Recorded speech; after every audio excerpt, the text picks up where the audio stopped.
Hello everyone, welcome to my channel study to qualify. आप सभी लोगों का बहुत बहुत स्वागत है। तो आप सभी लोगों ने कहा था कि आप लोगों को एक वीडियो चाहिए एग्जाम पैटर्न पे। तो मैंने एक वीडियो का जैसा प्रॉमिस भी किया था कि एग्जाम पैटर्न पे IBACIO के एग्जाम पैटर्न पे मैं वीडियो बना रहा हूँ। ये वीडियो जिनका एग्जाम है उनके लिए बहुत हेल्पफुल रहेगा। ऐसी वीडियो पता है मैं कब बनाता हूँ? जब मैं कोई कोर्स स्टार्ट करता हूँ, स्टार्टिंग ऑफ कोर्स करता हूँ, तब मैं ये वीडियो जरूर बनाता हूँ। मतलब मैं ऑफलाइन जब पढ़ाता था, तो मैं जब स्टार्ट करता था कोई कोर्स, तो मैं इसी तरीके से पढ़ाता था। क्योंकि मैं इस मतलब इस क्लास में मैं ये बताने वाला हूँ कि प्रीवियस ईयर में किस तरीके से क्वेश्चन पूछे गए हैं, उनके टाइप्स क्या हैं।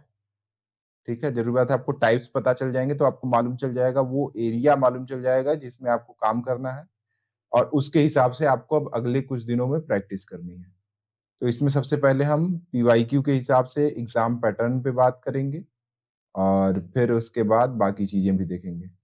मैं बात कर रहा था, जैसा मैं कोई भी क्लास स्टार्ट करता था, जब भी मैं कोई भी सीरीज या कुछ भी जो भी क्लास में करना रहता था, कोई भी क्लास लेनी हो या कुछ भी स्टार्ट करना हो, तो जो स्टार्टिंग लेक्चर होता है ना किसी भी टीचर का, वो यही होता है कि आपको पहले मालूम तो चले ना कि आपका एरिया क्या क्या है, आपको जो कवर करनी है चीजें, वो सारी चीजें आपको यहीं से पता चलती हैं। तो आप तो एक टीचर को मतलब बताना जरूरी होता है स्टूडेंट्स को कि आपको इस एरिया के लिए ये सारी चीजें कवर करनी है। तो इसमें हम सबसे पहले सिलेबस देखेंगे। सबसे पहले मैं बता दूं कि मैं इस पूरी क्लास में क्या कराने वाला हूँ।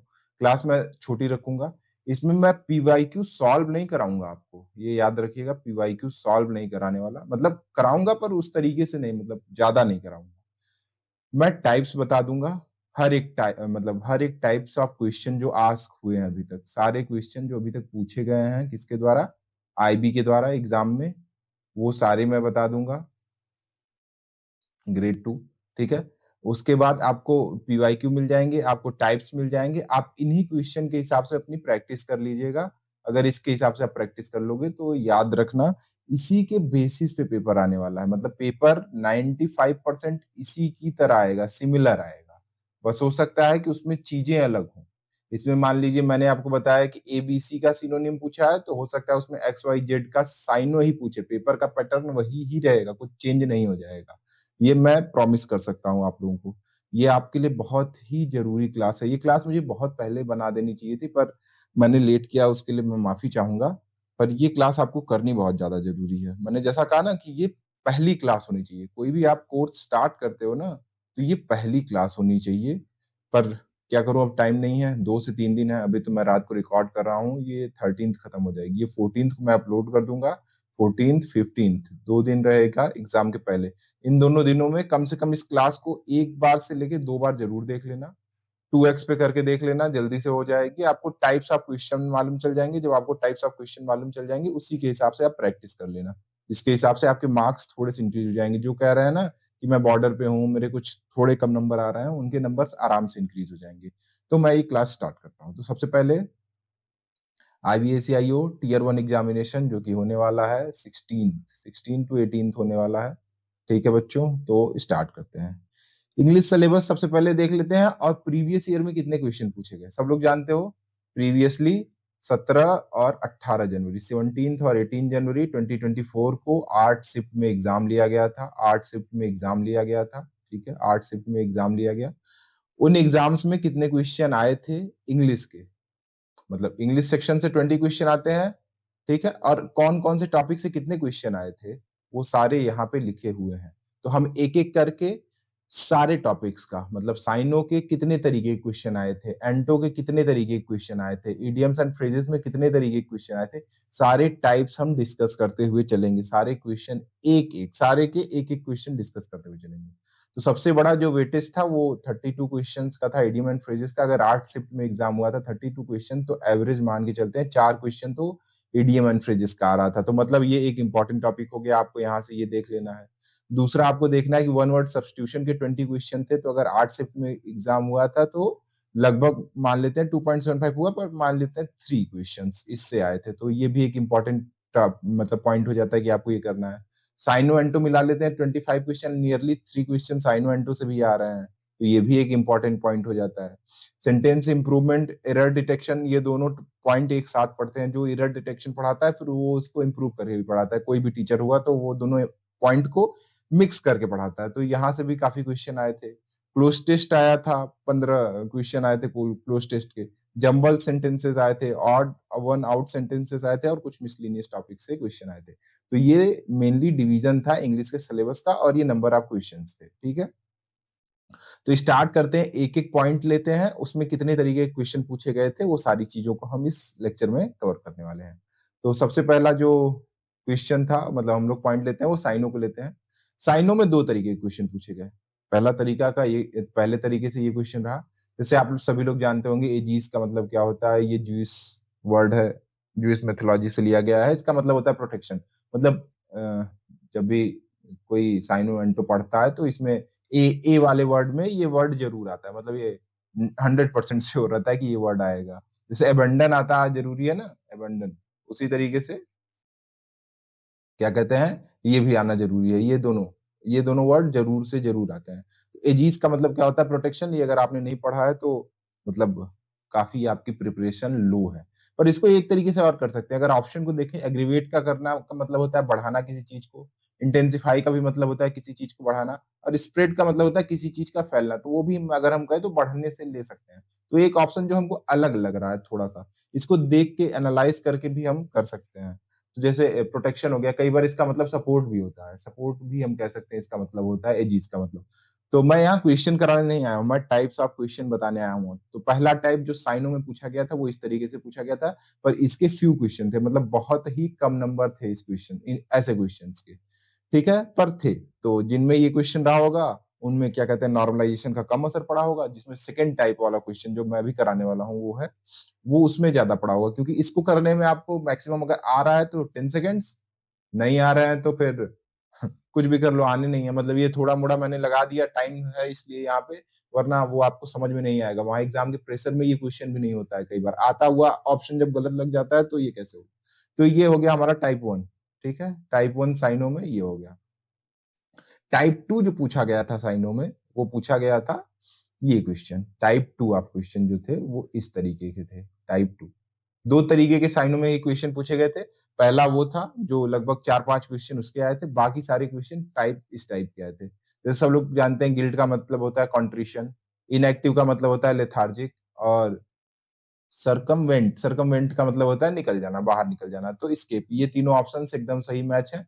तो यहाँ से आप कह सकते हैं इसका ऑप्शन हो जाएगा पहले का ए, दूसरे का बी और तीसरे का सी।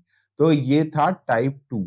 ये टाइप 2 ऑफ क्वेश्चन था जो पूछा गया था आईबीएसईआईओ में 2024 वाले में।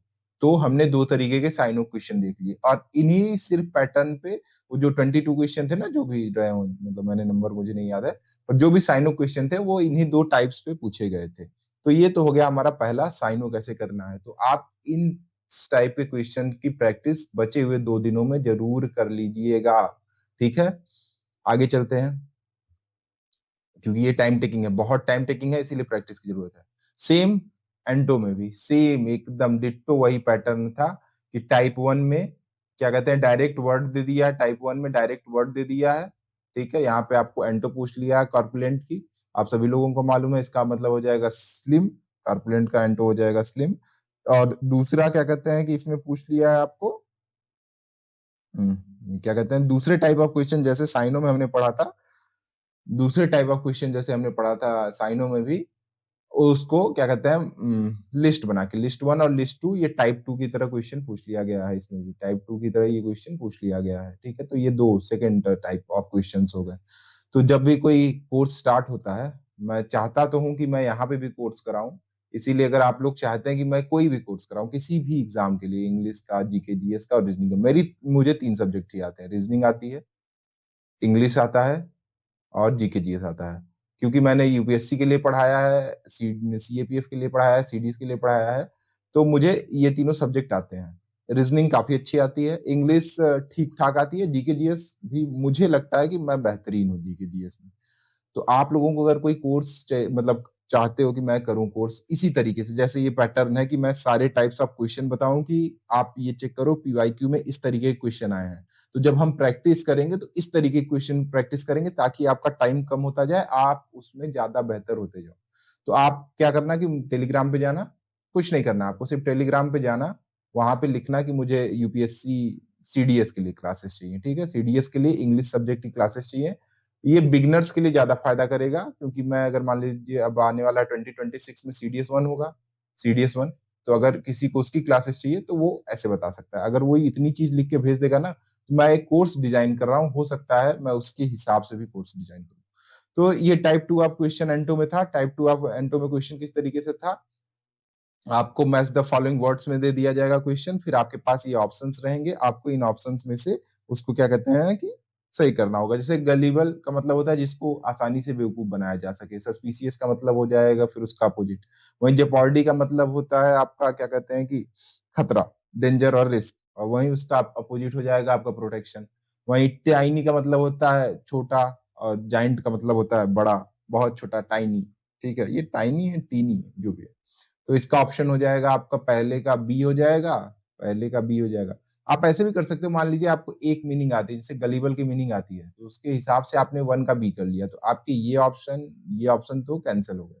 फिर आपको दो ऑप्शन में से चूज करना होगा। तो जब यूपीएससी का हम एग्जाम देते हैं तो कई बार इनको कहा जाता है ये 50-50% वाले क्वेश्चन होते हैं, इनको आप टिक कर सकते हैं इस एग्जाम में, इनको आप टिक कर सकते हैं अगर इसमें आपको एक ऑप्शन आ रहा है, सिर्फ और सिर्फ एक ऑप्शन से आपके सिर्फ दो ऑप्शन बच रहे हैं, ठीक है, आपके पास दो ऑप्शन बच रहे हैं, तो आप इनको जरूर से जरूर टिक करिएगा। अगर नहीं टिक करते हो तो फिर बहुत बड़ी मूर्खता है। हाँ, तब ये तब आप छोड़ सकते हो जब आप अटेम्प्ट कर चुके, आप कम से कम इसमें टारगेटेड अटेम्प्ट 70 के लगभग रखिएगा। अगर आप जनरल कैटेगरी से रखते हैं 70 क्वेश्चन अटेम्प्ट करना है, 70 सही अटेम्प्ट कर लिए तो बहुत बेहतरीन बात है, पर नहीं कर पाए मिनिमम अटेम्प्ट करने की कोशिश करना है कि 70 कर पाओ। अगर इसमें आपकी 90% भी एक्यूरेसी रहेगी ना, तो आप काफी अच्छा नंबर ले आ पाओगे।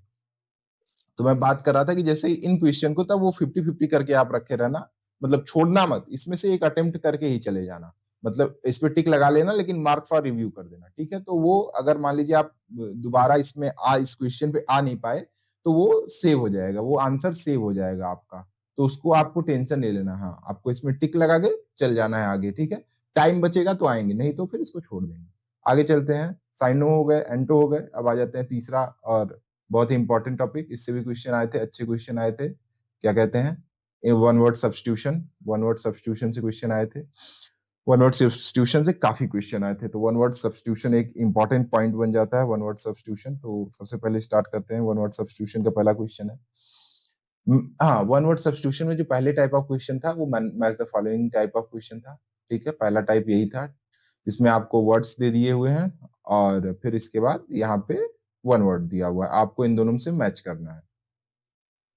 तो अपने माइंड में देखना, इंट्रोस्पेक्शन करना, ये सब जानता है। फिर उसके बाद क्या कहते हैं कि इंट्रोस्पेक्शन करना हो जाएगा। वहीं प्लेजर मिक्स्ड विथ क्या कहते हैं sadness at recalling happy movements, ये तो नॉस्टैल्जिक मूवमेंट होता है। जैसे आपको कोई पुरानी चीज देख के याद आ जाएगा, कई बार आपको व्लॉग्स देख के, जैसे लोग मेरे भी घर में देखते हैं व्लॉग्स, व्लॉग्स देख के आपको नॉस्टैल्जिक फील होता है कि यार काश मेरा गांव ऐसा रहा होता, मैं अपने गांव की याद आ रही है, मुझे इस चीज की याद आ रही है, मुझे उस चीज की याद आ रही है। तो ये होता है। उसी तरीके से फिर उसके बाद हेलुसिनेशन, जो फॉल्स परसेप्शन आप बनाते हो किसी चीज के प्रति, ये हो जाएगा। और फिर उसके बाद रिवरी हो जाएगा, हाँ रिवरी हो जाएगा, ठीक है। स्टेट ऑफ एब्सेंट माइंडेड और डे ड्रीमिंग, तो ये हो जाएगा। अब इसके हिसाब से आपको यहाँ ऑप्शंस है, उसके हिसाब से टिक करने हैं। तो जैसे इसमें हो गया आपका ए का 3 हो गया ना, इंट्रोस्पेक्शन, ठीक है, ए का 3 हो गया। जैसे अब ए का 3 हो गया तो आपके ये दोनों ऑप्शन कट गए, आपको सिर्फ एक आता है, इन चार में से सिर्फ आपको एक आता है, तो ये आपके 50-50 हो गए, ठीक है। इन ऑप्शंस को आपको टिक करते हुए जाना है, आप इसको टिक कर देना। टिक करके क्या करोगे, मार्क फॉर रिव्यू करोगे, मार्क फॉर रिव्यू किए रहोगे। अगर लास्ट में आपके पास 1 से 2 मिनट बचता है तो आप इस पे आगे थोड़ा सा टाइम दे सकते हो, 10 से 15 सेकंड का, ठीक है, बस इतना ही देना है इस पे। बस इसको ऐसे टिक करते हुए आगे बढ़ जाना है, एक आया टिक करते हुए आगे बढ़ जाना है, अगर और बाकी नहीं आ रहे हैं आपको ऑप्शंस, ठीक है। पर इसमें जो सेकंड टाइप ऑफ क्वेश्चन था ना वन वर्ड सब्स्टिट्यूशन में, टाइप 2 जो थे इस क्वेश्चंस के, वो थोड़े टफ थे, मतलब मेरे हिसाब से टाइम टेकिंग ज्यादा थे, टाइम टेकिंग बहुत थे, क्योंकि इसमें आपको एक वर्ड दे दिया गया गैम्बिट। आपको पहले उसका मतलब मालूम चलना चाहिए कि गैम्बिट आपको मतलब मालूम है कि नहीं। गैम्बिट का मतलब क्या होता है? चालाक होता है, या मतलब बहुत ही ऐसी चाल जिसमें आप चालाकी से क्या कहते हैं कोई चीज कर रहे हो, बहुत ही मतलब वो कहते हैं ना कि आपने गैम्बिट खेला है एक तरीके से। तो उसमें क्या कहते हैं कि ये आता है। तो ये क्वेश्चन हो जाएगा द शॉपकीपर, मेरे हिसाब से होना चाहिए the shopkeeper. The shopkeeper's gambit was to ask double the price. उसका गैम्बिट था ये, ठीक है। तो अब इसके हिसाब से आपको क्या करना है कि पहले ये वन वर्ड देखना है, और फिर इसके हिसाब से आपको कंक्लूड करना है कि कौन सा वाला ऑप्शन सही होगा। फिर आपको इन ऑप्शंस के हिसाब से बताना है कि शायद दो सही हो, तीन सही हो, चार सही हो। ये वेरी टाइम टेकिंग वाला क्वेश्चन है। इसको अगर आपको देखो, सबसे पहले क्या करना, जब ये क्वेश्चन देखना ना, तो आपको ये वर्ड जो हाईलाइटेड रहेगा, अगर ये वर्ड हाईलाइटेड आपको मालूम रहेगा कि इसका मतलब क्या होता है, तब तो इन क्वेश्चन पे टाइम देना, नहीं तो इसको छोड़ देना, लीव इट। सबसे इंपॉर्टेंट, बहुत सा इंपॉर्टेंट चीज बता रहा हूं, याद रखना। उस वर्ड को देखना, वर्ड का मीनिंग क्लियर है, थोड़ा भी क्लियर है, 50% भी क्लियर है, तो इस पे रुकना। अगर आपको क्लियर नहीं है वर्ड, पहली बार आपने देखा, इसको छोड़ देना और भूल जाना, ठीक है। मार्क फॉर रिव्यू भी मत करना, ठीक। तो ये मतलब हो जाएगा। तो इसके हिसाब से आपको फिर ऑप्शंस देखने होंगे, क्योंकि इसमें बहुत टाइम टेकिंग लगने वाला है। ईडियम एंड फ्रेजेस, लगभग 4 ईडियम्स हर में आए थे। इसमें भी कुछ तरीके क्वेश्चन थे। पहला टाइप जो था वो ये टाइप था। पहले टाइप ऑफ इडियम्स जो पूछे गए थे वो कि कंक्लूजन बेस्ड है, अंडरलाइन वर्ड का। तो स्प्लिटिंग हेयर होता है, मतलब बाल की खाल निकाला, मतलब छोटी सी चीज को बड़ा, बहुत मतलब एकदम क्या कहते हैं कि लगे रहना उसी चीज में, छोटी चीजों का बड़ा बड़ा बात बताना, ठीक है। छोटी छोटी बारीकियों में उलझ जाना। तो स्प्लिटिंग हेयर का यही मतलब होता है। अब आपको अगर इसका मतलब मालूम है, सेम मैं इसके लिए भी कहूंगा, इसका मतलब मालूम है तो इस पे आपको स्टे करना है, ठीक है। अगर नहीं मालूम है तो जय श्री राम बोल के अगले वाले क्वेश्चन पे हम चलते हैं। हमको ये छोड़ना ही छोड़ना होगा, क्योंकि आप सारी चीजें नहीं अटेम्प्ट कर सकते। मैंने कहा है कि 70 के लगभग आपको अटेम्प्ट करने हैं। तो ऐसा नहीं कि गलत अटेम्प्ट करते जाओ, आपको एक्यूरेसी की भी एक्यूरेसी बहुत ज्यादा ध्यान रखनी है इस एग्जाम में। अगर आप 60 अटेम्प्ट करते हो, आप क्या कहते हैं उसमें से 10 गलत कर देते हो, तो आपके चांसेस बहुत कम हो जाएंगे सिलेक्शन के, ठीक है। तो याद रखना 60 to 70 अटेम्प्ट तो करना है, पर क्या कहते हैं कि आपको एक्यूरेसी भी साथ में लेनी है। तो आपको जैसे इसका मतलब मालूम है, ठीक है, नहीं मालूम है तो इसको छोड़ के चले जाओ, क्योंकि आप फिर नहीं कर पाओगे यार। क्योंकि आपको पहले इसका मतलब नहीं मालूम है, तो इस जो ऑप्शन मतलब जो स्टेटमेंट या जो दिया होगा सेंटेंस, उससे आप इसका मतलब डिराइव करोगे, इसका मतलब डिराइव करोगे, फिर इसके बाद इसमें पुट करोगे वो मतलब सही हो रहा है कि नहीं हो रहा है, पता नहीं। तो ये सारे क्वेश्चन जो है मैं क्या कहते हैं आपको टेलीग्राम पे दे दूंगा, क्वेश्चन सारे टेलीग्राम पे दे दूंगा। वहां से आप इसको एक बार डाउनलोड करके करने की कोशिश करना, इसमें से आप कितने अटेम्प्ट कर पा रहे हो, ठीक है, क्योंकि ये बहुत ज्यादा जरूरी है। तो ये था टाइप 1 जो पूछा गया था ईडीएम एंड फ्रेजेस में। वहीं टाइप 2 आप क्वेश्चन जो थे वो थोड़े से मुझे इजी लगे। जो टाइप 2 आप क्वेश्चन थे वो थोड़े से इजी लगे, क्योंकि ये जो क्वेश्चन थे इसमें सिर्फ स्टेटमेंट दिया हुआ था, उसके हिसाब से बताना था कि कौन सा स्टेटमेंट सही होगा, इसमें से सिर्फ यही बताना था और कुछ नहीं। जिनके क्या कहते हैं घर कांच के बने होते हैं वो दूसरों के घरों पे पत्थर नहीं मारते हैं। और इसमें तो बहुत अच्छे अच्छे डायलॉग होते हैं। जैसे अगर हम एक बहुत अच्छी सीरीज का नाम ले तो सबको मालूम होगा, वेंसडे। वेंसडे में क्या कहती है कि जिनके घर कांच के होते हैं वो बड़े पत्थर रखते हैं, ठीक है। और मेरा फेवरेट ऑगी, ऑगी क्या कहता है कि जिनके घर कांच के होते हैं वो बेसमेंट में कपड़े बदलते हैं। ठीक है। तो कुछ मतलब चीजें होती है जो आपको याद रखनी चाहिए, जो मतलब कनेक्ट करके रखोगे तो आपको चीजें याद रहेंगी, ज्यादा समय तक याद रहेंगी। तो उसके हिसाब से ये मुझे थोड़ा सा इजी लगा। इजी नहीं है पर ये मॉडरेट है, मैं ये कहूंगा ये क्वेश्चन मॉडरेट टाइप है, जिसमें आप क्या कहते हैं कि इजिली स्कोर कर सकते हो एज कंपेयर टू इस वाले क्वेश्चन के। ये वाले क्वेश्चन में टाइम ज्यादा लगेगा। कभी भी करोगे इन दोनों क्वेश्चन में, तो इसमें मान लीजिए आपको 55 to 1 minute, 55 second to 1 minute लग रहे हैं, वहीं उसको करोगे तो 30 सेकंड में आपका क्लियर हो जाएगा, क्योंकि आपको सिर्फ पढ़ना है, क्लियर हो गया, ठीक है। तो ये हो गया दो टाइप ऑफ क्वेश्चन हमारे इडियम एंड फ्रेजेस में। आगे चलते हैं सेंटेंस इंप्रूवमेंट, बहुत ही इंपॉर्टेंट पार्ट। सेंटेंस इंप्रूवमेंट अगर मतलब क्या कहते हैं आपकी ग्रामर थोड़ी वीक है तो इसमें बहुत बड़ा दिक्कत होने वाला है, आपको बहुत बड़ा दिक्कत होने वाला है। पर कोई नहीं। तो इसमें क्या था सेंटेंस इंप्रूवमेंट में, जो टाइप 1 आप क्वेश्चन थे उसमें क्या कहते हैं आपको एक सेंटेंस दे दिया गया, ये वाला सेंटेंस है, ठीक है सर। इसके बाद फिर ये 3 सेंटेंसेस और दे दिए गए। अब आपको क्या करना है कि ये ग्रामेटिकली करेक्ट फॉर्म किस वाले में है उसमें आपको क्या कहते हैं डिसाइड करना है। और ऐसा नहीं है कि सिर्फ एक ही में होगा, जैसे हम लोग सीजीएल में क्या होता है कि आपको अगर सेंटेंस इंप्रूवमेंट देता नहीं पर देता है तो सिर्फ क्या कहते हैं पर्टिकुलर चीज को इंप्रूव करने के लिए देता है। यहाँ पे आपको एक सेंटेंस दिया हुआ है, आप ये सेंटेंस देख लो कि आपको ये सेंटेंस पढ़ के क्या समझ में आ रहा है। ये सेंटेंस क्लियर होने के बाद आपको फिर क्या कहते हैं इन तीनों सेंटेंस को पढ़ना है, उसमें से बताना है कौन सा सही है। मतलब बहुत बड़ी बात है। तो अगर हम बात करें तो जैसे कि मान लो क्या कहते हैं, कहाँ था यहाँ पे, ये रहा ना डिडंट वांट टू टॉक, और यहाँ पे एक ये गलती थी, और हैड टू, हैड के बाद हमेशा ये चीज पढ़ाई जाती है, हैड के बाद हमेशा वर्ब थ्री आती है, और डिड के बाद हमेशा वी वन आता है, बेस फॉर्म आता है।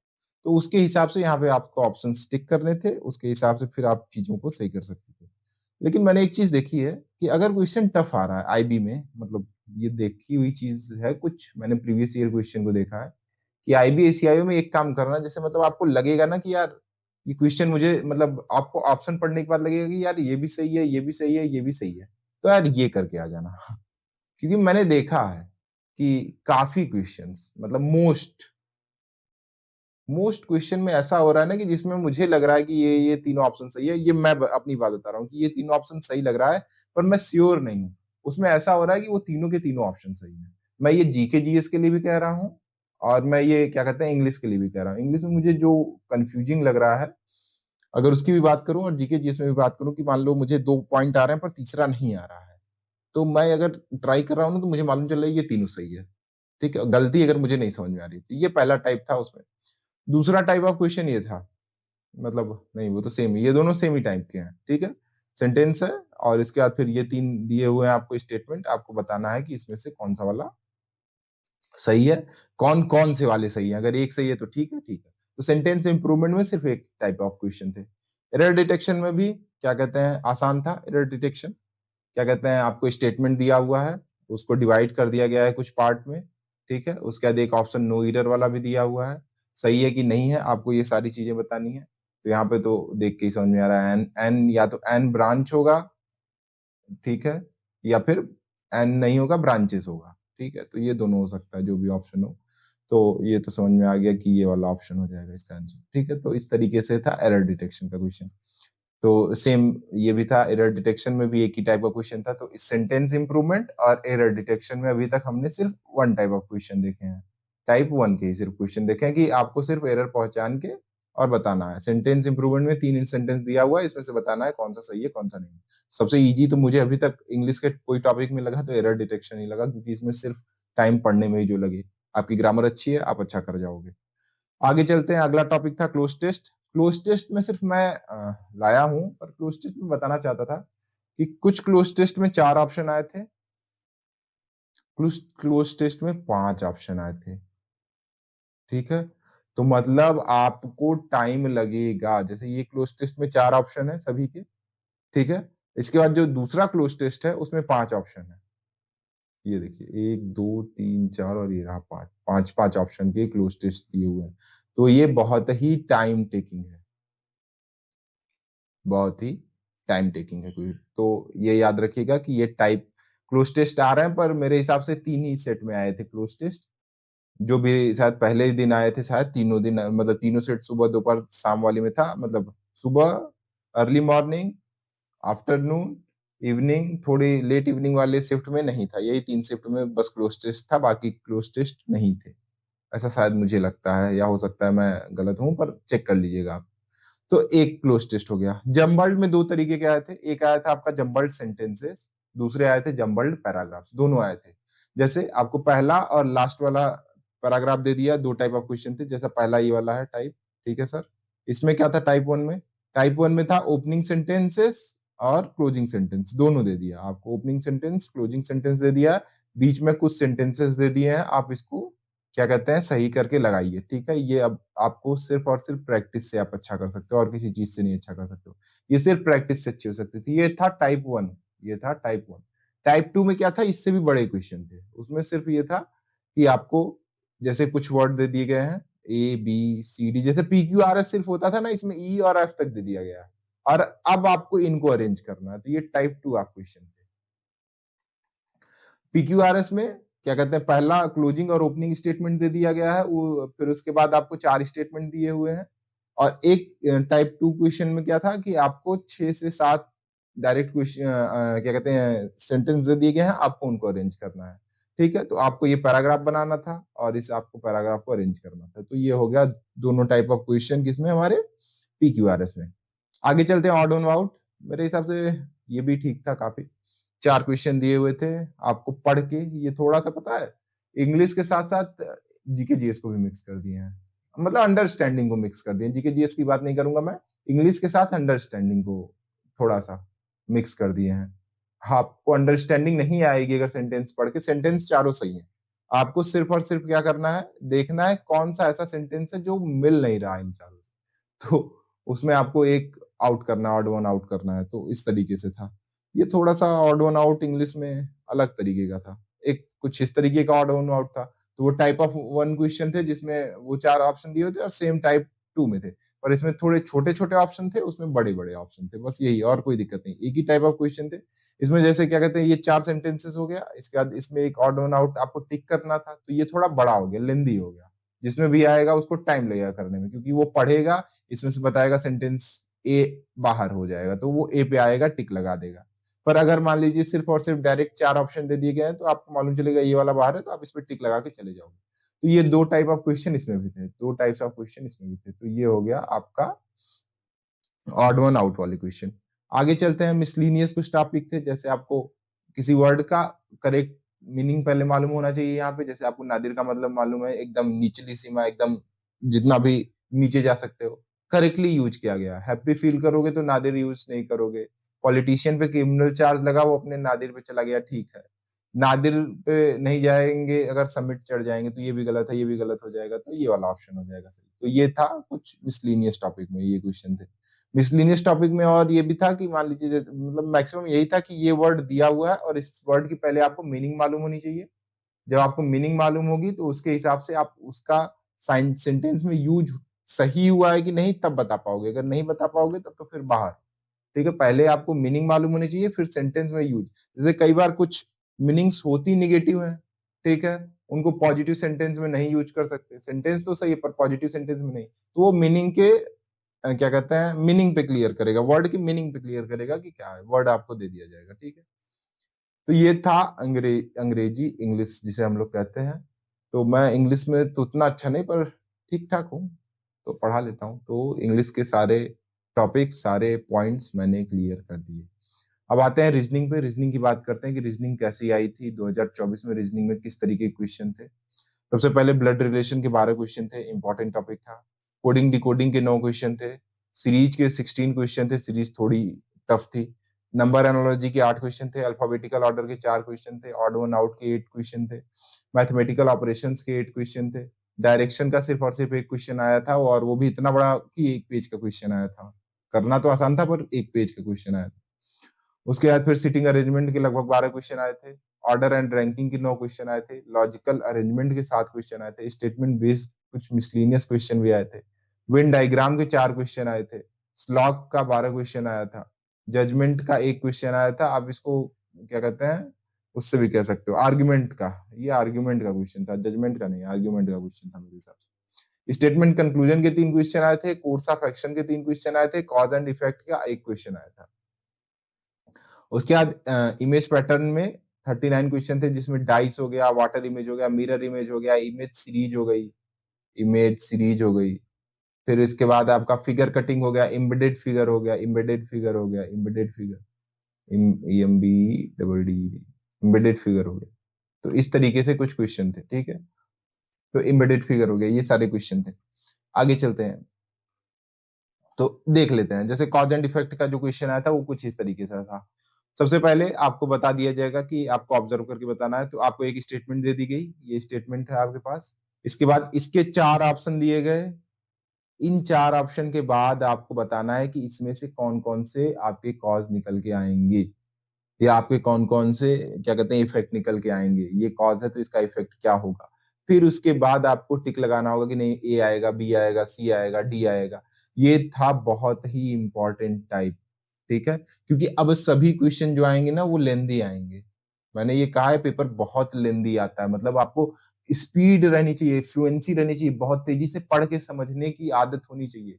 इसीलिए मैं कहता हूँ ना, ये क्लास लास्ट नहीं, ये क्लास फर्स्ट होनी चाहिए। मैं जो ये चीज कह रहा था ना, ये क्लास लास्ट नहीं, ये क्लास फर्स्ट होनी चाहिए। क्योंकि आप बच्चों का एक माइंडसेट बनाते हो किसी पेपर के लिए, जैसे इस पेपर के लिए तो टाइम ही नहीं मिला। जो माइंडसेट की बात मैं करता हूँ ना, कि हमेशा मैं बताता हूँ कि माइंडसेट जो बनता है एग्जाम के पहले, वो क्या कहते हैं, मुझे वो समय चाहिए। तो एग्जाम के पहले दिन जो होता है ना, कि मतलब किसी एग्जाम की तैयारी करना, उसका पहला दिन यही होता है कि आप उसके पीवाईक्यूज को एनालाइज करो, पीवाईक्यूज को एनालाइज करो और इस पीवाईक्यू का प्रैक्टिस करो। फिर उसके बाद इन पीवाईक्यू को छोड़ दो, फिर इसके बाद जब लास्ट में एग्जाम आए तो सिर्फ पीवाईक्यूज का प्रैक्टिस करो, क्योंकि आपका माइंडसेट उस हिसाब से डेवलप हो जाएगा। आपको मालूम चल जाएगा कि एबीसीडी का क्वेश्चन आएगा, कि क्या कहते हैं स्टेटमेंट आएंगे, फिर उसमें एबीसीडी रहेगा। तो ये सबसे ज्यादा जरूरी चीज होता है। इसीलिए मैं चाहता हूँ यार कि एक ऐसा कोर्स डिजाइन करूँ ना, मतलब जिस भी चीज के लिए आप लोग साथ दो मेरा, तो यार मैं एक कोर्स पढ़ाना चाहता हूँ, पूरी तरीके से पढ़ाना चाहता हूँ, सारे सब्जेक्ट्स एकदम बारीकियों से, एक एक टाइप ऑफ क्वेश्चन के 100 क्वेश्चन कराना चाहता हूँ। मतलब पूरी तरीके से फ्री, कोई प्लस नहीं, पैसा वैसा कुछ नहीं, सब फ्री। ठीक है, तो जैसा आप लोग कहें, ठीक है आगे चलते हैं। ये टाइप था एक। ब्लड रिलेशन में 2 टाइप ऑफ क्वेश्चन आए थे, और भाई साहब ब्लड रिलेशन बहुत इंपॉर्टेंट है। 2 टाइप के क्वेश्चन आए थे, बहुत इंपॉर्टेंट टॉपिक है, छोड़ के मत जाना। ये वाला तो इजी होता है, ये वाला हम लोग हमेशा करते हैं कि ये ए और बी, इसका मतलब ये है, ए और बी ये मतलब है। ये वाला तो सीजीएल टाइप था, एकदम वही डिट्टो। पर इसके बाद मतलब आपने ये फैमिली ट्री के हिसाब से ये बना ली, पर ये जो क्वेश्चन पूछ रहा था ना, इसके पूछने का तरीका बहुत अलग था। कि अगर मान लीजिए ये चीज हमको निकालनी है, तो उसमें पहले आपको एक असर्शन देगा कि ये चीज है, और इसमें आपको एक असर्शन है।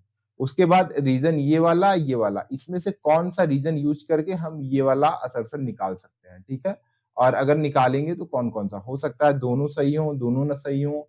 तो बहुत सारी चीजें थी, मतलब बहुत ही इंपॉर्टेंट क्वेश्चन प्रैक्टिस था ये। मतलब ये आपको प्रैक्टिस इसके लिए बहुत तेजी से चाहिए।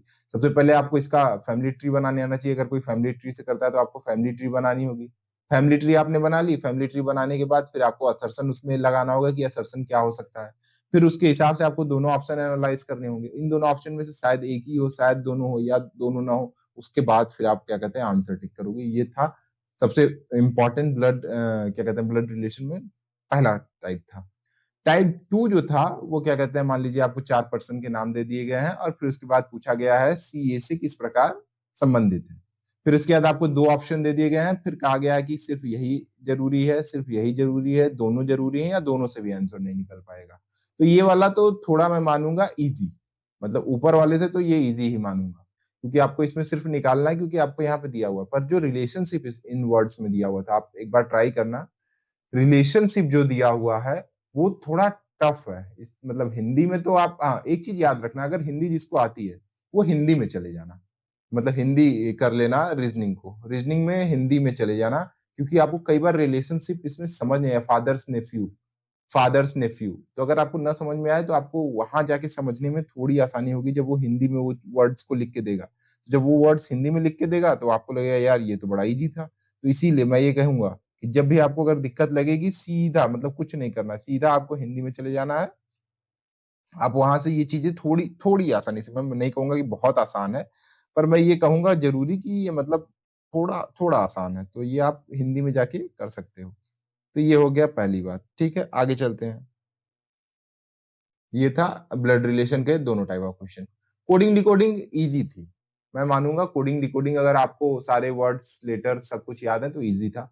जैसे यहाँ पे प्लॉट दिया हुआ है 63 से इसका रिलेशन है, सूप दिया हुआ है 71 से रिलेशन है, तो आपको फिर वर्ड दिए हैं, कोड दिया हुआ है। जैसे आपको मालूम चल गया कि एक वर्ड से सिर्फ एक आ रहा है, तो ये आप नहीं कर पाओगे, क्योंकि यहाँ पे देखिए पहला वाई, दूसरा, मतलब इसमें आपको तीनों चेक करने ही करने होंगे। जो ऑप्शंस दिए रहते थे ना, वो मतलब बेहतरीन थे। तो आपको ऑप्शंस के लिए तीनों चेक करने पड़ेंगे, तीनों चेक करना पड़ेगा कि ये सही है नहीं है। तो उसके हिसाब से आपको चेक करना पड़ेगा। तो मतलब टाइम टेकिंग था, पर इजी था, क्योंकि बहुत ज्यादा कॉम्प्लिकेटेड रिलेशनशिप नहीं दिया हुआ था। कई बार सिर्फ ऐड करके वर्ड्स को दे दिया हुआ था, कई बार ऐड करके +1 +2 जो भी करता है वो इस तरीके से किया हुआ था। तो ये भी बहुत टफ नहीं था, पर मैं इजी मानूंगा। तो इसमें सिर्फ यही टाइप ऑफ क्वेश्चन पूछे हुए थे। और इसमें कई बार जैसे मतलब मान लीजिए कि आपको वर्ड के साथ नंबर का भी रिलेशन दे दिया हुआ था, तो जैसे आपको नंबर के साथ रिलेशन निकालना था कि ये वाले का ये कोड होगा, ये वाले का ये कोड होगा, ये वाले का ये कोड होगा, या ये वाले का ये कोड होगा, इस तरीके से निकालना था। पर ये थोड़ा इजी था, मतलब मैं ओवरऑल पेपर में बात करूं रीजनिंग की तो ये इजी टॉपिक है, ठीक है, बस थोड़ा टाइम टेकिंग था पर इजी था, ठीक है।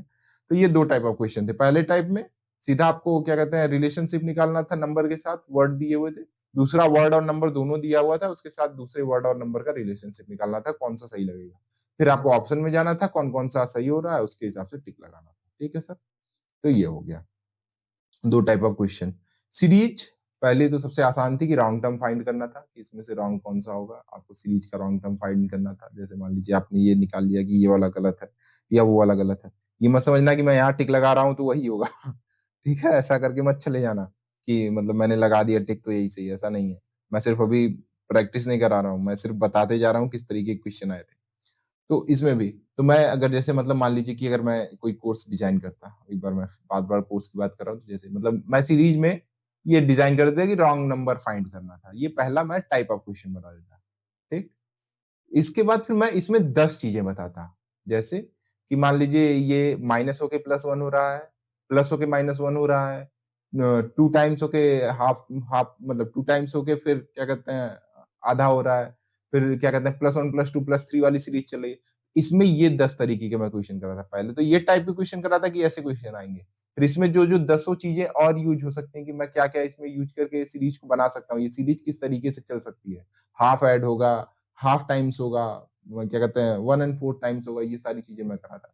मतलब मैं ये चाहता हूँ कि मैं इस तरीके से कराऊं। तो ये टाइप 1 था सीरीज का। टाइप 2 आप सीरीज में वर्ड सीरीज थी, कुछ ज्यादा टफ नहीं था, इसमें भी सिर्फ और सिर्फ आपको रिलेशनशिप निकाल के अगला वर्ड बताना था कि कौन सा अगला वर्ड आएगा, वो टाइप ऑफ 2 था। तो सीरीज में भी दो टाइप के क्वेश्चन हो गए, ठीक है आपके सर।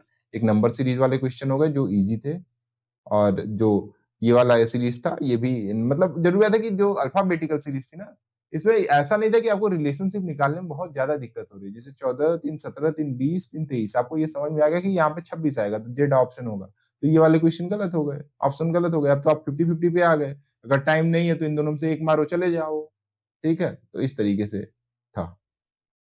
आगे चलते हैं नंबर एनोलॉजी। इसमें भी रिलेशनशिप इजी थी। जैसे मान लीजिए कि इसका अगर हम रिलेशनशिप देखें, इसमें क्या रिलेशन लगेगा, बराबर हम 144 144 24 144 24 168 169, हाँ इसको ऐसे कर सकते हैं कि यहाँ पे 12 का स्क्वायर हो रहा है और 24 +1 हो रहा है। एक बार इसमें भी देख लो, 196 196 197 197 63 हो जाएगा और 263, हाँ ये भी सही है। तो इसमें क्या हो रहा है कि बीच वाले का स्क्वायर हो रहा है, +1 हो रहा है, और इसके बाद फिर पहला वाला नंबर जोड़ दिया जा रहा है, उसी हिसाब से यहाँ पे निकालना था। तो ये तो मैथमेटिकल क्या कहते हैं नंबर एनोलॉजी में काफी इजी पेपर मतलब था। उसी तरीके से यहाँ पे दिया हुआ था। यहाँ पे क्या दिया हुआ था कि आपको ये टाइप ऑफ क्वेश्चन दे दिए हुए हैं। एक सेकेंड, पीसी डिस्चार्ज हो गई, ठीक है। तो मैं कहा था, सॉरी डिस्चार्ज हो गई थी पीसी। तो मैं था कि टाइप 1 ऑफ क्वेश्चन हो गया था, जिसमें क्या कहते हैं तीन नंबर दिए रहते हैं, उनके बीच का रिलेशनशिप निकालना रहता है उसी हिसाब से। तो उसी तरीके से एक ये दिया हुआ था कि आपको दो लेटर्स दिए होते हैं, आपको इसके हिसाब से जो नंबर आएगा और इसके हिसाब से जो नंबर आएगा, फिर उसके हिसाब से यहाँ पे नंबर निकालने थे कि कौन से रिलेशन आएगा। ये इजी था थोड़ा सा, क्योंकि यहाँ पे एक्स की और वाई की वैल्यू रखी हुई थी, तो आप यहाँ पे वैल्यू रख के भी उसको फाइंड कर सकते थे। थोड़ा सा मतलब आसान था, मैं ये कहूंगा पूरा पेपर आसान मतलब नहीं था, पर कुछ चीजें जो उस पेपर में आसान थी वो आसान थी, ठीक है। तो ये सेकंड टाइप ऑफ क्वेश्चन थे।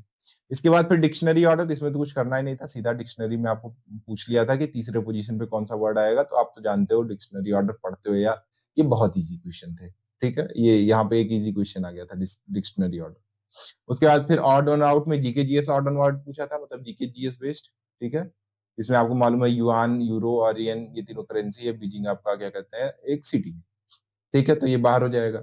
लेकिन जो दूसरा टाइप ऑफ क्वेश्चन था उसमें क्या कहते हैं कि वो अल्फाबेट्स एनालॉजी की तरह पूछा था कि ये दोनों वर्ड का रिलेशनशिप इन दोनों वर्ड से, इन दोनों का इससे, इन दोनों का वर्ड इनसे, इन दोनों का वर्ड इनसे, ठीक है। तो इसमें कौन सा ऑड हो जाएगा, कौन सा रिलेशनशिप मैच नहीं कर रहा है सभी से। तो ये टाइप 2 आप क्वेश्चन थे, ठीक है। ये टाइप 2 थे आपके इन क्वेश्चन में, ऑड वन आउट वाले में, ठीक है, ऑड निकालने के लिए, ठीक है। अब आगे चलते हैं, ये दोनों टाइप हो गए रीजनिंग के। अब आगे रीजनिंग का अगला टॉपिक था मैथमेटिकल ऑपरेशन। सबसे इजी ऑपरेशन ये वाला होता है, सब जानते हो सीधा ए का मतलब होता है एडिशन, यहाँ पे एडिशन लिख दिए, बी का मतलब होता है मल्टीप्लीकेशन, यहाँ मल्टीप्लीकेशन कर दिए, सी का मतलब होता है सब्सट्रैक्शन, यहाँ पे सब्सट्रैक्शन कर दिए, डी का मतलब होता है डिवीजन, यहाँ पे डिवीजन कर दिए, आप बॉड मास लगाना है। ठीक है, हो जाएगा। इजी है कि नहीं? तो ये यहाँ पे ऐसे कर लोगे। ये वाला पहला टाइप का क्वेश्चन था। लेकिन जो दूसरा और तीसरा टाइप ऑफ क्वेश्चन था, उसमें क्या था, दूसरे वाले टाइप में आपको चेंज करना था सिंबल्स को। सिंबल्स को आपको चेंज करके आंसर निकालना था।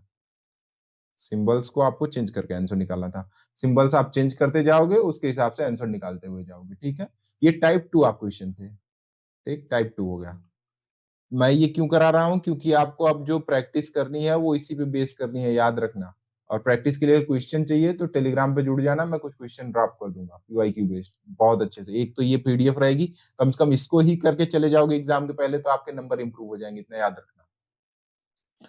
ठीक है, तो ये हो गया एक, ये टाइप था, दो टाइप हो गया। तीसरा टाइप ऑफ क्वेश्चन में आपको नंबर्स चेंज करने थे। ठीक है, पहले वाले में सिर्फ डिनोशन चेंज करना था, दूसरे वाले में आपका क्या कहते हैं कि सिंबल चेंज करना था, और तीसरे वाले में आपको क्या कहते हैं नंबर्स चेंज करने थे, और चौथे वाले में आपको रिलेशनशिप निकालना था कि एम और एन के बीच में कौन कौन से सिंबल होंगे, जब एम और एन कौन कौन सा सिंबल रखेगा कि ये वैल्यू सेम आएगी, एम प्लस होगा, माइनस होगा, डिवीजन होगा, क्या होगा, ये वैल्यू आएगी। ये इन तीनों को निकाल के और इसका वैल्यू निकालना था आपको। तो ये था टाइप 4। ठीक है, मतलब मैथमेटिकल ऑपरेशन में चार तरीके के क्वेश्चन दिए हुए थे। ठीक है, अब ये आपको चारों तरीके के क्वेश्चन की प्रैक्टिस होनी चाहिए, नहीं रहेगी तो फिर एग्जाम में खराब करोगे प्रदर्शन। डायरेक्शन टेस्ट का सिर्फ एक क्वेश्चन आया था, लेकिन यही एक क्वेश्चन एक पेज का आया था। ठीक है, इसमें आपको डायरेक्शन पता करना था कौन सी डिग्री में फेस कर रहा है, 45 डिग्री एंटी क्लॉकवाइज, क्लॉकवाइज आपको मालूम रहना चाहिए, जो भी होता है इस तरीके से घुमा के। फिर इसके बाद आपको ऑप्शन लगाना था कि पहले वाले से हो जाएगा, दूसरे वाले से हो जाएगा, दोनों से होगा या दोनों से नहीं होगा। तो इस तरीके के ऑप्शन थे, आपको ये अटेम्प्ट करना था इसके हिसाब से। एक ही क्वेश्चन आया था, शायद किसी अटेम्प्ट में आ गया होगा, पता नहीं। बहुत इंपॉर्टेंट, हर हर मतलब 8 सेट में, आठों सेट में एक क्वेश्चन से दो क्वेश्चन था। और ये याद रख लेना, जो सीटिंग अरेंजमेंट था वो ट्वाइस बेसिस था, मतलब उसमें दो चीजें दी हुई थी। ठीक है, पहले जैसे मान लीजिए पर्सन दे दिए हुए हैं, उसके बाद क्या कहते हैं मान लीजिए डेज दे दिए हुए हैं, और उसके बाद उनका लेक्चर्स दे दिया हुआ है। ठीक है, तो ये इस तरीके से था कि उसमें दो कम से कम आपके पास अरेंजमेंट रहे। दो अरेंजमेंट से कम कोई क्वेश्चन नहीं पूछा है। तो जो भी दो अरेंजमेंट था आपको यहाँ पे दिया हुआ था, उसके बाद फिर आप, मैंने तो इस तरीके से अरेंज करके इतना आसानी से इतनी जगह दी हुई है, आपको उसी छोटे से क्या कहते हैं कि जो भी डेस्कटॉप रहेगा उसी में एकदम पास पास में दिया रहेगा, और अगर एक भी लाइन छूट गई तो सारा गड़बड़ हो जाएगा। तो इसीलिए मैं कह रहा हूँ इन क्वेश्चन की जरूर से जरूर प्रैक्टिस कर लेना। ये type of one of question थे, और इसी टाइप के टाइप 2 भी क्वेश्चन थे कि उसमें भी सिर्फ इसी तरीके से फाइंड करना था कि मान लीजिए फिर ये जैसे मतलब उसी क्वेश्चन का ये तीन ऑप्शन दिया हुआ है, इन तीनों में से कौन सा सही है ये बताना था। और जब दूसरा टाइप ऑफ क्वेश्चन भी वो लगभग इसी तरीके से था, बस उसमें ये था कि कुछ ऑप्शंस कम थे। ठीक है, वही चीज थी कि ये इस तरीके से होगा, ये इस तरीके से होगा, तीनों प्लेयर की हाइट ये है, ये खेलता है, जिसकी हाइट बड़ी है वो ये खेलता है। ये दोनों मतलब सेम टाइप ऑफ क्वेश्चन थे, पर हर मतलब सभी सेट में, आठों सेट में मिनिमम एक क्वेश्चन तो था ही, एक क्वेश्चन तो था ही, एक क्वेश्चन से कम किसी में नहीं था। ठीक है, तो आपको क्या करना था कि सबसे जरूरी बात कि ये क्वेश्चन लेंदी है। ठीक, इसको इसको टैकल करने के लिए सबसे पहले अटेम्प्ट में ही जो ऑप्शंस अगर आ रहे हैं, मतलब आप क्या कहते हैं इजिली पजल को सॉल्व कर पा रहे हो तो करो, नहीं तो अगर पहली बार में आप फंस गए तो इस क्वेश्चन को छोड़ देना, फिर कह देना नहीं नहीं, अब मैं इसको छोड़ देता हूँ, अब आगे चलता हूँ, अगले वाले क्वेश्चन को करता हूँ, क्योंकि हो सकता है ये थोड़ा टफ हो और अगला वाला थोड़ा इजी हो। तो ऐसा ना हो कि इसमें टाइम देने के चक्कर में, टफ वाले के टाइम देने के चक्कर में इजी वाला आपसे छूट जाए। इजी वाला पहले कर लेना, टफ वाले में फिर मार्क फॉर रिव्यू कर सकते हो, आ सकते हो। ठीक है, ऑर्डर एंड रैंकिंग में भी क्वेश्चन थे दो तरीके के। पहला ऑर्डर एंड रैंकिंग में ये था सबसे जो मतलब पहले दिन ही पढ़ाया जाता है कि 22 ऊपर से और 27 नीचे से, तो टोटल नंबर ऑफ स्टूडेंट क्या होते हैं, दोनों को जोड़ के -1 कर देते हो उस तरीके से। और दूसरा जो था कि उसमें क्या कहते हैं कि दिया हुआ था दो लोगों का रिलेशनशिप या तीन स्टूडेंट के बीच का रिलेशनशिप, ये इस तरीके से लगे हुए हैं। तो पूछा था कि फिर इसके बाद पूछा था कि क्या कहते हैं कौन कौन से ऑप्शन सही हो सकते हैं कि इसको एस को 90% मिला हो या पी और क्यू का जो रेशियो हो ये हो, तो इन दोनों में कौन सा सही होगा, ये तरीके से पूछा हुआ था। ये दो तरीके के क्वेश्चन पूछे हुए थे आपके ऑर्डर एंड रैंकिंग में। तीसरी भी मतलब तीसरा भी यही सेम था, पर उसमें थोड़ा सा अलग चीजें थी कि डेटा कुछ अलग दिया हुआ था। ये क्वेश्चन मैं आपको जब प्रोवाइड करूंगा ना, तो इसको एक बार प्रैक्टिस जरूर कर लेना यार, इन सभी क्वेश्चंस को प्रैक्टिस जरूर कर लेना, बहुत इंपॉर्टेंट है। ठीक है, सिर्फ डेटा अलग दिया हुआ था, तो पर टाइप ऑफ क्वेश्चन सिर्फ दो टाइप ऑफ क्वेश्चन थे। ऑर्डर ऑर्डर एंड रैंकिंग की बात करें, रैंकिंग टेस्ट की बात करें तो सिर्फ दो थे। एक इजी वाले जिसमें आपको सिर्फ रैंक फाइंड करनी होती है, ठीक है, कि ऊपर से कितना होगा नीचे से कितना होगा। दूसरा जो टाइप 2 था वो थोड़ा सा टफ वाला था, ठीक है। टफ वाला जो था उसमें क्या कहते हैं, आपको क्या करना था, स्टेटमेंट्स दिए हुए थे, उस स्टेटमेंट के एनालाइज करके आपको डेटा तैयार करना था, उस डेटा के एनालाइज करके फिर ऑप्शन को एनालाइज करना था, उसके बाद फिर आपको टिक लगाना था आंसर। ठीक है, ये थोड़े बड़े क्वेश्चन थे। लॉजिकल अरेंजमेंट सब जानता है, झारखंड में धनबाद है, धनबाद फिर झारखंड इंडिया में है, इंडिया फिर वर्ल्ड में है, इस तरीके का लॉजिकल अरेंजमेंट था, ये इजी वाला टाइप था, ठीक है। ऐसा नहीं पूरा ही पेपर टफ था, कुछ क्वेश्चन इजी भी थे, कुछ क्वेश्चन टफ भी थे, कुछ क्वेश्चन मॉडरेट भी थे।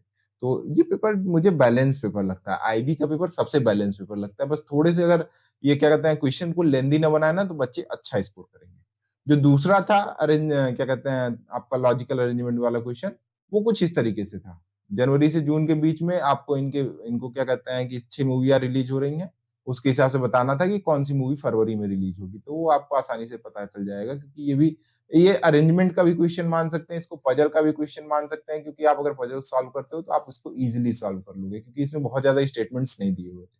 कुछ में थे पर वो भी बहुत ज्यादा नहीं थे, जैसे ये वाले हैं ना, स्टेटमेंट दिए हुए हैं, पर ये स्टेटमेंट आपको क्या कहते हैं आंसर फाइंड करने में मदद कर रहे हैं। ऐसा नहीं है कि आपको क्या कहते हैं ये स्टेटमेंट कॉम्प्लिकेट कर रहे हैं, ठीक है। तो ये था, आसानी से हो जाता है। उसके बाद फिर स्टेटमेंट बेस्ड कुछ क्वेश्चन थे, जैसे ये स्टेटमेंट दिया हुआ है आपको, ठीक है। इस क्वेश्चन में ये आपको स्टेटमेंट दे रहा है और पूछ रहा है कौन सा स्टेटमेंट सफिशियंट है आंसर लाने के लिए, पहला वाला सफिशियंट है या दूसरा वाला, कि मोस्ट इंटेलिजेंट कौन सा है, ठीक है। 5 चिल्ड्रेन है जो साइकोलॉजी के टेस्ट में देते हैं, इंटेलेक्चुअल लेवल, ठीक है, ये दोनों है। इन दोनों में से आपको बताना है कि कौन सा वाला, पहला वाला सही है, दूसरा वाला सही है, तीसरा वाला सही है, चौथा वाला सही है, ठीक है। मोस्ट इंटेलिजेंट के बारे में पूछा हुआ है। उसके बाद फिर क्या कहते हैं कि इसी तरीके से सेम क्वेश्चन ये भी था कि आपको दिया हुआ है 1 से 5 के बीच में, फिर इसके बाद 5 कार्टून है, नंबर है और वेयर हाउस में रखा हुआ है, weight of each cartoon different है, तो हैवीएस्ट कौन सा होगा, आपको इन दोनों के हिसाब से बताना है कि हैवीएस्ट आप बता पा रहे हो कि नहीं, कि पहले वाले से बता पा रहे हो, दूसरे वाले से बता पा रहे हो, दोनों से बता पा रहे हो, दोनों से नहीं बता पा रहे हो, हैवीएस्ट ऑफ ऑल कौन कौन सा होगा, ठीक है। 1 से 5 कार्टून है तो 1 2 3 4 5 सारे के बारे में होना चाहिए। वेन डायग्राम में दो टाइप ऑफ क्वेश्चन थे, एक थोड़े मैथमेटिकल टाइप ऑफ क्वेश्चन थे, एक थोड़े से जो वेन डायग्राम से इजीली हो सकते थे, ठीक है। जैसे ये थे कि 88 स्टूडेंट है मैथमेटिक्स कोर्स में, 90 हैं जिन्होंने हिंदी कोर्स लिया और 64 हैं जिन्होंने बायोलॉजी कोर्स लिया। 22 ने मैथमेटिक्स और बायोलॉजी दोनों मिला के लिया हुआ है, 28 ने मैथमेटिक्स और हिंदी लिया हुआ है, 24 ने हिंदी और बायोलॉजी लिया हुआ है, 10 ने सभी कोर्स लिए हुए हैं। तो कितने ने क्या कहते हैं मैथमेटिक्स कोर्स ओनली कितने हैं, ठीक है, मैथमेटिक्स कोर्स ओनली कितने हैं। ये मत याद रखना कि 88 कोई स्टूडेंट दिया हुआ है तो ये मैथमेटिक्स वाले हैं, ऐसा नहीं होगा। ये इस तरीके से वेन डायग्राम बनेगा, जिसमें क्या कहते हैं इस तरीके से वेन डायग्राम रहेगा। सबसे पहले ये मान लीजिए मैंने मैथ बना दिया, ये बना दिया हिंदी और ये बना दिया बायोलॉजी। तो इसका टोटल, ये जो टोटल है इसका टोटल है 88, ठीक है। इसमें से इसका टोटल कितना है, जिसमें तीनों है ये 10 हो जाएगा। फिर मैथ और हिंदी वाले कितने हैं, यहाँ पे थे मैथ और हिंदी वाले कितने थे, मैथ हिंदी वाले आपके 28 थे, तो यहाँ पे 28 आ जाएंगे, ठीक है। फिर इसके बाद आपको क्या कहते हैं कि सिर्फ और सिर्फ मैथमेटिक्स निकालना है, तो मैथमेटिक्स और बायोलॉजी कितने थे, मैथमेटिक्स और बायोलॉजी वाले 22 स्टूडेंट थे, 22 स्टूडेंट ये हो गए, तो 22 ये हो गए, 28 ये हो गए, मतलब हो गए 50, और ये हो गए 60 माइनस कर देंगे आप इसमें से, इसमें एक सेकेंड, फिर क्या पूछा है, थोड़ी सी इसमें कुछ गलत हो रहा है क्या मुझसे, शायद गलती हो रही है किसी चीज को लेके, कि in university 88 student has taken mathematics course, 90 student has taken Hindi course and 64 student had taken biology course, 22 student has taken mathematics and biology, ठीक है, 22 has taken mathematics and biology। उसके बाद फिर क्या कहते हैं कि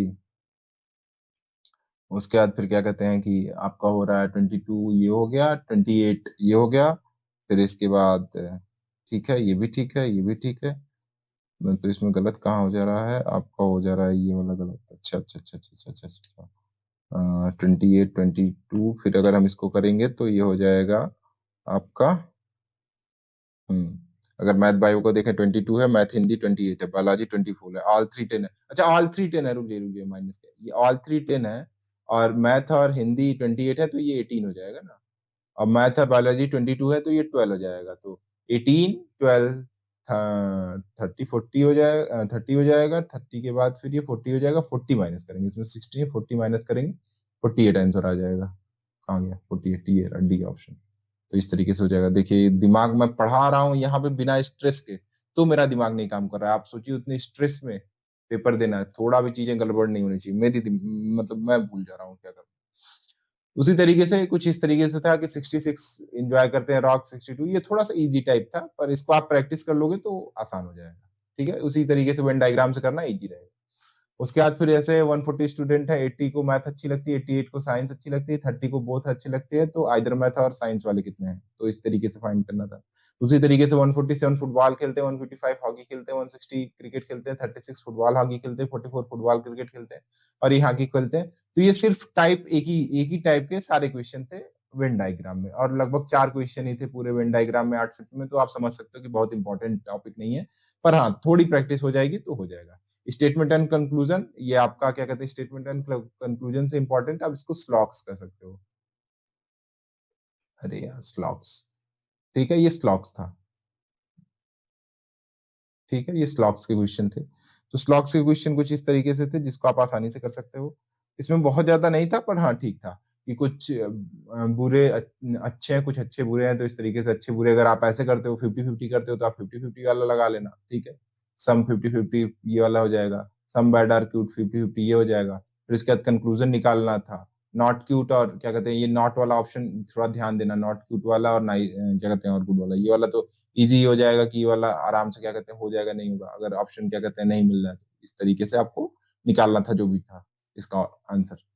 उसी तरीके से सेकंड में भी सिर्फ यही सेम क्वेश्चन दिया हुआ था, पर यहाँ पे 2 स्टेटमेंट दिए हैं, 2 कंक्लूजन दिए और फिर उसके बाद इसका आंसर दिया हुआ था। सिर्फ एक टाइप का स्लॉक्स के भी सारे क्वेश्चन जो थे वो क्या कहते हैं कि एक ही टाइप के थे, तो इसमें कुछ ज्यादा टाइप आपको क्या कहते हैं दिक्कत नहीं होती। एक ही टाइप के क्वेश्चन जो आप प्रैक्टिस करते हो, बस इसमें था कि थोड़े क्वेश्चन लेंदी होते हैं। बाकी फिर आता है स्टेटमेंट और आर्गुमेंट। आर्गुमेंट आपको मालूम होना चाहिए कि आर्गुमेंट कौन सा होता है। इसमें सिर्फ इतना पूछ रहा था कौन सा वाला वीक कर रहा है, ये चीज दी हुई थी आपको बैंकिंग रिफॉर्म्स के बारे में। फिर आपको ये पूछना था कि इसमें से कौन सा स्टेटमेंट जो होगा वो उसको वीक करेगा आर्गुमेंट को। पढ़ना था, समझना था, आंसर देना था, इजी था, हो जाता। सिर्फ आपको पढ़ने में जितना समय लगे उस चीज को जितनी जल्दी अंडरस्टैंड कर लें। अगला टॉपिक था स्टेटमेंट एंड कंक्लूजन, कि ये आपको स्टेटमेंट दिया हुआ था कि आइए आप कंक्लूड कर सकते हैं। इसमें ये पूछा हुआ था कौन सा स्टेटमेंट आप कंक्लूड कर सकते हैं। फिर यहाँ पे आपको ऑप्शन दिए हुए थे ABCD, आप इसमें से जो जो चीजें कंक्लूड कर सकते हैं वो आप चीजें बता सकते हैं। उसी तरीके से ये दिया हुआ था क्वेश्चन, और फिर उसके बाद क्या कहते हैं इसमें ऑप्शन दिया हुआ था कौन सा आप कंक्लूड कर सकते हैं। तो ये स्टेटमेंट एंड कंक्लूजन का था क्वेश्चन, कुछ और नहीं। कोर्स ऑफ एक्शन आपको मालूम रहना चाहिए कि आपको कौन सा कोर्स ऑफ एक्शन लेना है। आपको ये यहाँ पे दिया हुआ था, फिर उसके बाद ये 5-4 कोर्स ऑफ एक्शन दिए हुए थे। फिर पूछा था कि आप कौन कौन सा कोर्स ऑफ एक्शन फॉलो करेंगे, ए फॉलो करेंगे, बी फॉलो करेंगे, सी फॉलो करेंगे, डी फॉलो करेंगे, या 3 फॉलो करेंगे, 2 फॉलो करेंगे, जो भी। ये था। फिर इसके बाद क्या कहते हैं, ये मतलब लेक्चर बड़ा हो रहा है इसलिए मैं थोड़ा तेजी से करा रहा हूँ। फिर ये स्टेटमेंट दिया हुआ था, फिर ये कोर्स ऑफ एक्शन दिए हुए थे, आप इनको देख लीजिएगा एक बार। ठीक है, मैं थोड़ा सा जीके जीएस पे जल्दी से आ जाता हूँ।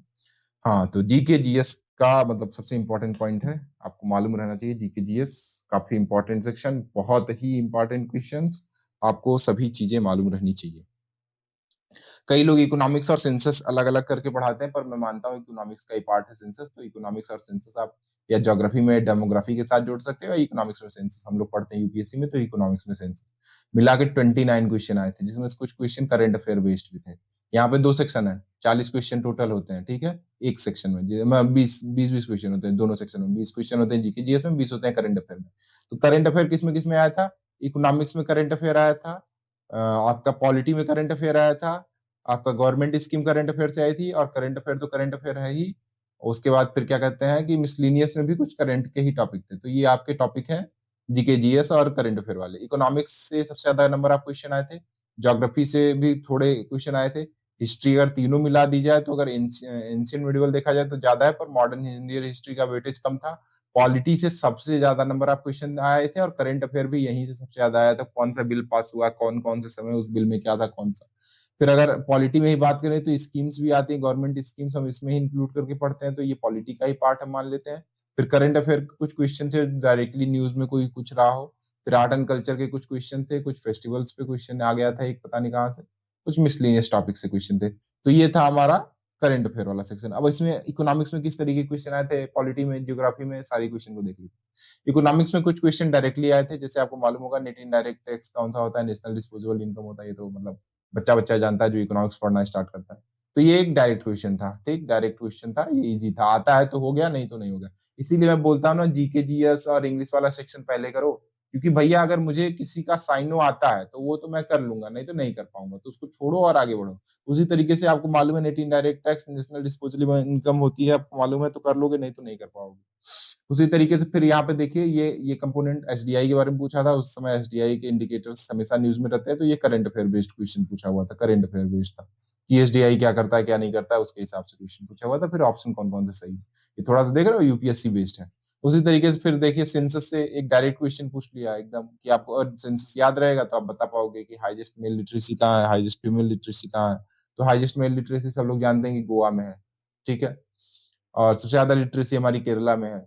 उसी तरीके से लाइफ एक्सपेक्टेंसी क्या थी तुम्हारी, क्या कहते हैं कि ये सब लोग जानते हैं कि वुमेन से हमारी लाइफ कम होती है, तो ये अगर आप लोग नहीं जानते हो तो why womens live more than men, ये बहुत बड़ा मीम है, अगर आप क्या कहते हैं नहीं देखे हो तो जरूर देखना, ये मीम है तो ये सबको मालूम रहना चाहिए कि लेस देन वुमेन सब लोग जीते हैं, मेल जीते हैं इंडिया में। तो ये हो गया। उसी तरीके से ज्योग्राफी के क्वेश्चन थे, ज्योग्राफी क्वेश्चन मेनली क्या थे आपके, प्योर ज्योग्राफी से थे, और वो भी रिवर सिस्टम और उससे ज्यादा रिलेटेड क्वेश्चन थे। तो इसी तरीके से ये क्वेश्चन है कि आपको मालूम रहना चाहिए कौन सी रिवर कहाँ से ओरिजिनेट होती है, कहाँ जाती है, क्या होती है, फिर उसके बाद ये सारे ऑप्शन उसमें आपको दिए हुए थे, ठीक है। जैसे आपको मालूम है ब्रह्मपुत्रा सांगपो, ब्रह्मपुत्रा को सांगपो कहते हैं, ठीक है, जब वो तिब्बत में रहती है। उसके बाद फिर क्या कहते हैं, दूसरा ऑप्शन है आपका Godavari, often referred as Ganga of south, ये सब जानता है। Krishna river second largest river basin बनाती है, ये आपका ऑप्शन क्या कहते हैं गलत है। जो सेकंड क्या कहते हैं सेकंड लार्जेस्ट बनाती है, वो बनाती है आपकी गोदावरी। अगर आपको नहीं मालूम होगा तो ये याद रख लेना, गोदावरी बनाती है सेकंड लार्जेस्ट। इंडस रिवर क्या कहते हैं ओरिजिनेट होती है, ठीक है, नियर मानसरोवर, ठीक है, आपका ये भी ऑप्शन ठीक है। ये चारों ऑप्शन है। फिर इसके बाद इसी तरीके से एक मतलब एक तो आपके ऑप्शन वाइज कुछ पॉइंट वाइज क्वेश्चन थे स्टेटमेंट वाइज, और फिर एक क्वेश्चन थे जो डायरेक्टली आपका land border agreement, land border नहीं शेयर करती कंट्री, तो तजाकिस्तान नहीं करती, भूटान करती है, बांग्लादेश करती है, म्यांमार करती है। भूटान बांग्लादेश सबसे ज्यादा करती है, 4496 करती है, 4096 करती है, 96 किलोमीटर, ठीक है, इस तरीके से। तो ये था एक डायरेक्ट क्वेश्चन ज्योग्राफी में। फिर आगे चलते हैं, ज्योग्राफी के सिवा एंशियंट हिस्ट्री में किस तरीके के क्वेश्चन आए थे। सिर्फ सेम स्टेटमेंट दिए हुए थे, आपको मालूम होना चाहिए कौन सा स्टेटमेंट सही है कौन सा स्टेटमेंट नहीं सही है। डिट्टो यूपीएससी कॉपी, मैं ये बोलूंगा यूपीएससी कॉपी। चाहे आप सीएपीएफ के क्वेश्चन प्रैक्टिस कर लो पीवाईक्यू, चाहे सीएससी के क्वेश्चन प्रैक्टिस कर लो, एकदम यही सारे क्वेश्चन आते हैं, मतलब एकदम सेम इसी पैटर्न पे बेस क्वेश्चन आते हैं। आगे चलते हैं, कुछ क्वेश्चन ऐसे भी थे एकदम फैक्ट, आता है तो ठीक, नहीं आता है तो छोड़ के चले जाना, ठीक है, कुछ इसमें कर नहीं सकते हो। जैसे मालविका अग्निमित्रम आपके बारे में पढ़ी हुई है, कंपाइल्ड बाय कालिदास, ये एकदम मतलब सही स्टेटमेंट है, आपको पता है तो ठीक है, नहीं तो फिर नहीं पता है तो फिर गलत है, ठीक है। Agnimitra son of Pushyamitra belonging to बिकाकुल, ये गलत था, ठीक है, ये ठीक है, ठीक है, ये गलत है। तो ये वाला ऑप्शन हो जाएगा इसका आंसर, ठीक है। इसी तरीके से आगे चलते हैं मिडिवल में, मिडिवल में भी एक कुछ डायरेक्ट क्वेश्चन भी थे, ये डायरेक्ट वाले हो गए, और कुछ फिर उसके बाद स्टेटमेंट बेस्ड क्वेश्चन हो गए, ठीक है, ये स्टेटमेंट बेस्ड क्वेश्चन हो गए, ये दोनों टाइप ऑफ क्वेश्चन थे। तो आपको एक आइडिया लग गया होगा कि आपको क्वेश्चन किस तरीके से प्रैक्टिस करनी है। उसके बाद फिर अगला जो मॉडर्न इंडियन हिस्ट्री में भी बहुत कम क्वेश्चन आए थे, मैक्सिमम आपके कैसे थे, मॉडर्न इंडियन हिस्ट्री के सारे क्वेश्चन, मॉडर्न इंडियन हिस्ट्री के सारे क्वेश्चन क्या कहते हैं स्टेटमेंट बेस्ड वाले थे, कम से कम 3 और मैक्सिमम 4 से 5 स्टेटमेंट दिए रहते थे, ठीक है। आपको उस स्टेटमेंट में से कौन से सही है कौन से नहीं है ये पता करके आपको टिक करना था। उसके बाद फिर पॉलिटी की बात करें, पॉलिटी में बहुत कम फैक्चुअल क्वेश्चन पूछे हुए थे, फैक्चुअल क्वेश्चन बहुत कम थे, मतलब जिसको ऐसे डायरेक्ट कर सकते हो। सेकुलर कब जोड़ा गया तो सब जानते हैं, 42nd से जोड़े गए थे सेकुलर, सोशलिस्ट और इंटीग्रिटी तो ये मालूम रहना चाहिए आपको।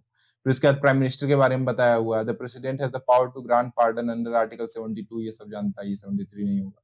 Vice president ex officio chairman होता है, ये आपको मालूम रहना चाहिए, मतलब आप अगर पढ़े होगे तो आपको मालूम होगा, मैंने जीके जीएस अच्छे से पढ़ी है तो मुझे मालूम है, मैंने सीएससी लिखा है तो मुझे मालूम है, ठीक है। तो ये आपको ऑप्शन करना था। फिर मिनिस्ट्री ऑफ पंचायती राज, ये देखो ये करंट अफेयर बेस्ड था, क्योंकि ये देखो 2023 2024 में पेपर हो रहा है, तो ये करंट अफेयर बेस्ड पॉलिटी का क्वेश्चन था, ठीक है। फिर आगे चलते हैं कि लेजिस्लेटिव काउंसिल दिसंबर में क्या कहते हैं, लेजिस्लेटिव काउंसिल किसको क्या कहते हैं, वो wait, क्या कहते हैं कि क्वेश्चन लेजिस्लेटिव काउंसिल दिसंबर 2023 में स्टेट है लेजिस्लेटिव काउंसिल, तो सब जानता है उत्तर प्रदेश के पास है, छह राज्यों के पास है। कौन कौन सा है? यूपी, बिहार, महाराष्ट्र, कर्नाटक, और फिर उसके बाद आपका महाराष्ट्र कर्नाटक हो गया, यूपी बिहार हो गया, और फिर तेलंगाना और आंध्र प्रदेश तेलंगाना, ये है ना दो। दो हैं ये, दो ये हैं, दो ये हैं, ये तीन बनाते हैं मेरे हिसाब से। मतलब ये बनाते हैं छह लेजिस्लेटिव काउंसिल जिनके पास है। ये आपको मालूम रहना चाहिए। फिर इसके बाद क्या कहते हैं कि ये क्वेश्चन हो गए, ये क्वेश्चन थोड़े मतलब ठीक ठाक थे, जो आपको आते हैं तो वो ठीक है। इसके बाद फिर वो मतलब उसको आप करंट अफेयर बेस्ड ना कह के, वो क्वेश्चन लेजिस्लेटिव असेंबली वाला तो बहुत पुराना है, क्योंकि इन्हीं के पास असेंबली। आर्ट एंड कल्चर में भी बहुत कम क्वेश्चन आए थे, पर जो क्वेश्चन आए थे वो सारे स्टेटमेंट बेस्ड थे, ऐसे डायरेक्टली कोई क्वेश्चन मेरे हिसाब से तो नहीं आया था। ये देख रहे हो कि आपको क्रोनोलॉजिकल ऑर्डर में लगाना है कि कौन सी चीज पहले बनी थी, कौन सी चीज नहीं बनी थी। तो आपको मालूम होना चाहिए कि सबसे पहले जो क्या कहते हैं मॉन्यूमेंट बना होगा वो कौन सा बना होगा। सलीम चिश्ती टॉम्ब, फिर हुमायूं, हुमायूं टॉम्ब, फिर उसके बाद सलीम चिश्ती टॉम्ब। तो ये होगा कि हुमायूं टॉम्ब के बाद सलीम चिश्ती टॉम्ब बना होगा, तो पहले के बाद होगा तीसरा, ठीक है। पहले के बाद होगा तीसरा, पहले के बाद होगा तीसरा, पहले के बाद होगा तीसरा, पहले के बाद होगा तीसरा। ठीक है, अब हमको सिर्फ ये फाइंड करना है कि चौथा पहले होगा कि दूसरा पहले होगा।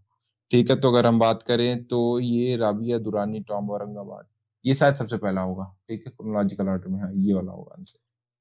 ठीक है, ये वाला होगा। 4124, 4123, टॉम्ब ऑफ इतमादुद्दौला। इतमादुद्दौला उसके बाद बनेगा, हाँ सलीम चिश्ती के बाद टॉम्ब ऑफ इतमादुद्दौला बनेगा। टॉम्ब ऑफ इतमादुद्दौला, हाँ ये ठीक रहेगा, ये ऑप्शन आएगा मेरे हिसाब से। आगे चेक कर लीजिए। फिर इसके बाद कुछ क्या कहते हैं कि ये दिया हुआ है कॉलोनियल आर्किटेक्ट से, क्या कहते हैं एग्जाम्पल है कौन सा। तो आपको मालूम रहना चाहिए कि गेटवे ऑफ इंडिया या इंडिया गेट, दोनों ही कॉलोनियल आर्किटेक्चर है इंडिया के। फिर आगे चलते हैं, आगे क्या है, आगे आगे आगे आगे आगे आगे गवर्नमेंट स्कीम से आया हुआ क्वेश्चन था, क्योंकि प्रधानमंत्री आवास योजना ये न्यूज में थी 2021 में। मतलब देख रहे हो आप, 2 इयर्स ओल्ड, पर वो न्यूज में चीजें उस समय चल रही थी। आपने अगर न्यूज उस समय फॉलो की हो, तो वहां से भी क्वेश्चन आए, और 7 क्वेश्चन से 8 क्वेश्चन आए इनके बीच में। मतलब 1 साल से पुरानी वाली न्यूज के 7 से 8 क्वेश्चन आए हैं, तो आपको मालूम रहना चाहिए। उसी तरीके से स्वच्छ भारत मिशन, उसमें कुछ चीजें भी चेंज हुई थी, तो उसको लेके एक क्वेश्चन पूछा हुआ था। स्टेटमेंट बेस्ड है, कोई भी क्वेश्चन आप नहीं देख रहे हो एसएससी की तरह, मतलब जो सीजीएल में पूछा जाता है कि ये वाला, आप तो मान लीजिए सीजीएल भी सुधर गया है कि अब कोई क्वेश्चन ऐसा नहीं पूछ रहा है जिसमें आप फैक्ट से कर सकते हैं। उसी तरीके से करंट अफेयर में साफ्टा ट्रेड के बारे में था, तो ट्रेड एग्रीमेंट से एक क्वेश्चन आ गया था कि कितना का ट्रेड हुआ है। थोड़ा देख रहे हो, फैक्चुअल भी क्वेश्चन पूछ लिया कि इतने डॉलर का ट्रेड हुआ है कि नहीं हुआ है, क्या हुआ है।